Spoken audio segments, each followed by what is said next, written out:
अस्सलाम वालेकुम दोस्तों, रावलपिंडी पिजन्स पीके जी। मैं हूं आपका दोस्त, आपका होस्ट गिल साहब जी। माशाल्लाह ये 4 बच्चे फैसलाबाद जा रहे हैं। ट्रेडी साफ नोक्स में, बिल्कुल यरकानी आंखों में, लाइट जाल में। ये शहबाज साहब हैं जी फैसलाबाद से, जिनके पास जा रहे हैं। अल्लाह पाक उनको नसीब करे। ये पहला बच्चा है। ये जी माशाल्लाह दूसरा बच्चा है। टॉप क्वालिटी जो अपने लिए मैंने रोके हुए थे आगे ब्रीड में यूज़ करने के लिए।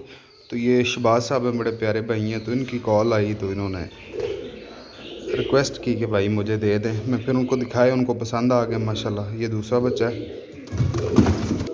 ये जी तीसरा बच्चा है दोस्तों। ठीक है, कड़ियाँ डली हुई हैं इनको, ये देखें माशाल्लाह। बहुत ही अच्छे मोहरम में है माशाल्लाह। ये तीसरा बच्चा, चौथा भी दिखाता हूँ मैं आपको। तो शहबाज भाई को अल्लाह पाक नसीब करे जी।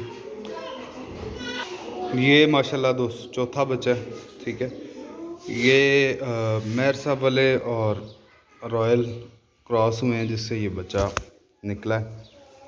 ठीक है, अभी ये देखें 2-2 3 दिन पर का है और जाल आना शुरू हो गया माशाल्लाह। दस्ते तक जाल पूरा हो जाएगा इसका। कड़ियाँ सबको डली हुई हैं लोहे की। ठीक है, तो तमाम दोस्त जो भी जिस ब्लड से भी, टेडियों के अलावा भी कोई ब्लड लेना चाहता है तो ज़रूर रब्ता करें। तो बाकी जी ये फैसलाबाद जा रहे हैं जी, अल्लाह पाक नसीब करें। ये हैं चारों बच्चे।